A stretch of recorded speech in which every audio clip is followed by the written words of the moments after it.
Welcome to this video about porn. Yes, this is a video about porn, but it's not a porn video.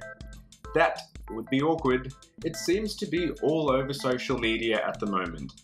Porn kills love. There's even a special November challenge that happens every year called No Porn November or No Nut November. Not to be confused, of course, with Movember, which is about prostate cancer.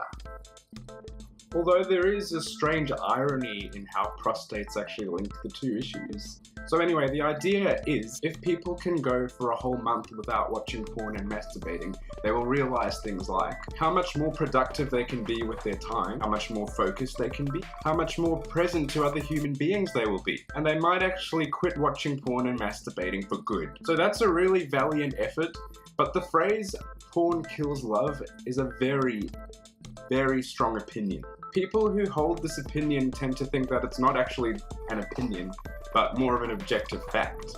So what do you think? Do you think it's a fact? Do you think it's an opinion? What do you think? I want to take some time to look at some real-world examples to explore this question. So here we've got a story from a girl that I found on Instagram, for anyone who thinks that this might just be a guy's issue. So she said, "I was 12 years old the first time I saw pornography. Little did I know at the time that it's an addictive drug that traps people in a world of shame, guilt, pride, and depression. I became one of those whom it trapped.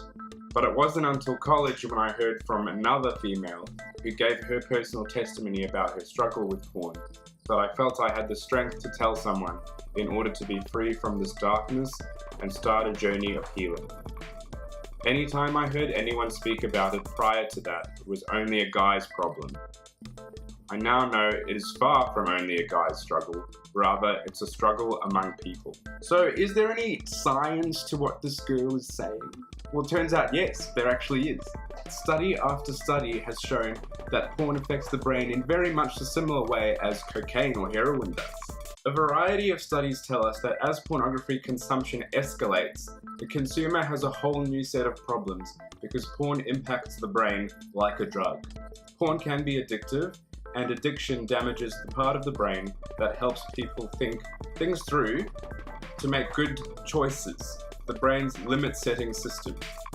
For more than 10 years, studies have shown that drug addictions can cause the brain's frontal lobes to start shrinking. While frontal lobe sounds really technical, basically it's the part of the brain that controls logical problem solving and decision making. And then we've got another really big one here. A meta-analysis of 33 studies found that exposure to either non-violent or violent porn increased behavioral aggression, including both violent fantasies and actual violent assaults. Okay, so now let's look at a second example of how porn can be really harmful. When the boyfriend who later became my husband told me about his struggles with porn, it didn't really concern me all that much. After all, I had never met a man who hasn't seen porn at some point in his life.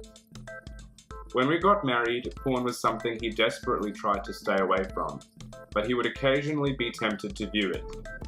At first, I didn't think porn affected me that much, but after a while, I started seeing the effects it had on me and our marriage. All of a sudden, I didn't feel comfortable being naked in front of him anymore, because I didn't have the enhanced boobs and butt that porn stars have, and my stomach isn't flat, and I don't have that perfect body. I started thinking if I looked different, then maybe he wouldn't feel the need to look at porn. I knew my husband didn't want porn to be a part of our lives, and he hated himself for giving in and watching it. He felt even worse when he began to see the effects on me and our relationship. He made sure to remind me that I am enough. My husband values me, I know that, but porn always brings up those insecurities. Porn was never something that was directly in our relationship. We never used it as foreplay, we never viewed it together at all. Yet it directly affected our relationship in a harmful way.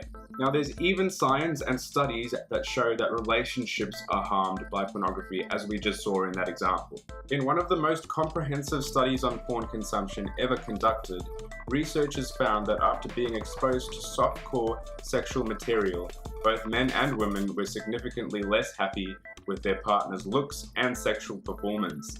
Studies have also shown the porn consumers have reported feeling less love for their partner or spouse compared to those who didn't consume porn. So obviously the two examples that I just cited were written by women, but there are heaps and heaps of examples online that you can find on YouTube, guys telling their stories of how porn's affected their lives. Even celebrities such as Terry Crews and Russell Brand have shared their stories on videos online. From an academic perspective, whether it's sociology, neuroscience, or psychology, every academic discipline has pretty damning evidence when it comes to porn.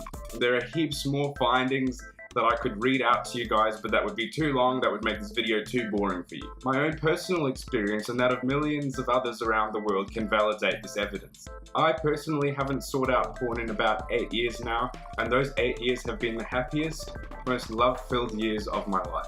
And that's the great thing about the human brain.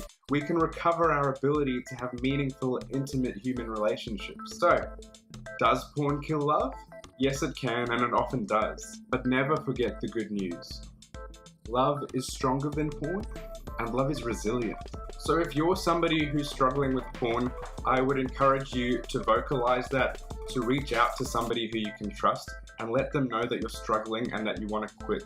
If you don't know who to reach out to, you can reach out to me. You can contact me at my email address on the screen, you can DM me on Instagram, you can send us a Facebook message, and I would be happy to mentor you, to work through your addiction with you and help you to overcome it.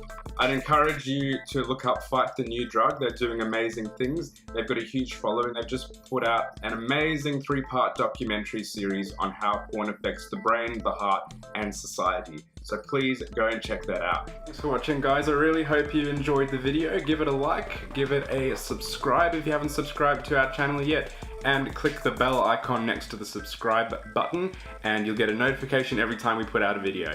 Peace.